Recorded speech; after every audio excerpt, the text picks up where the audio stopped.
Okay, so we will continue with our division. Again, a very important thing that we are going to remember is the words keep, change, and flip. So another example here, I have here, this will be your third example, but I will still write it number one example. We have here 1/2. Okay, this is simply divided by 1/6. Okay, 1/2 divided by 1/6. Keep, change, flip. You keep the 1/2, which is the dividend, 1/2. You change the division into multiplication, change, and then you flip the 1/6. That will become 6/1.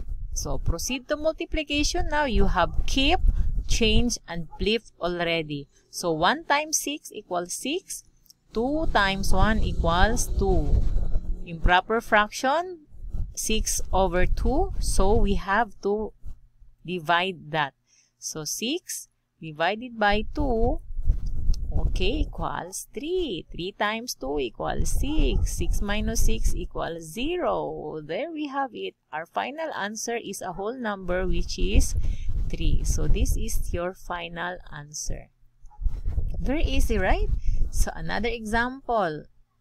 Okay, so another example, let's say 4/7. 4/7 divided by 1/7. Okay. So, yan. Titingnan mo sila. They are similar fraction, but it doesn't matter at all.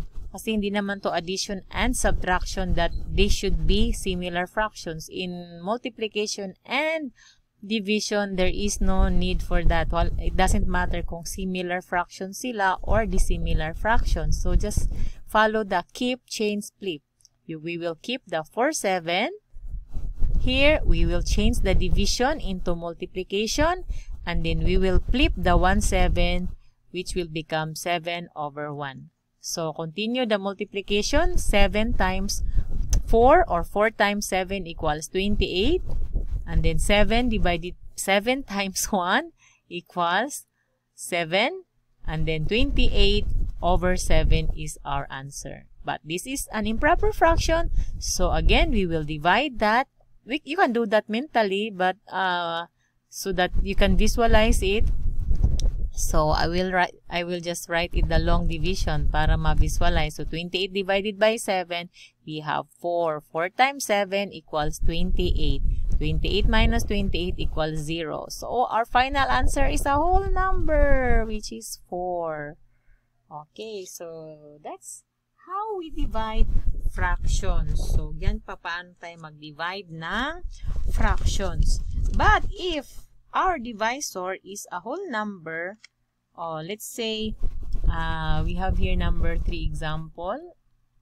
Okay, number 3 example, let's say 5 divided by 1/2. Okay, 5 divided by 1/2. Our dividend is a whole number, and as I have said, a whole number can be made into a fraction by just putting 1 as its denominator. So, 5 will become 5/1. So, change, okay, keep, change, flip. We will change the division into multiplication, and then change the 1/2. We will flip the 1/2. It will become 2/1. Multiply 5 times 2 equals 10. And then 1 times 1 equals 1. So, 10 divided by 1, ayan, we have 10 as the answer. So, our answer is 10. 10 divided by 1 equals 10. Okay, another example, last example, because we still have a space here. Let's say 3/4 divided by, let's say 5. Okay. Okay. So, 3/4 divided by 5, this will become 3/4. It remains 3/4.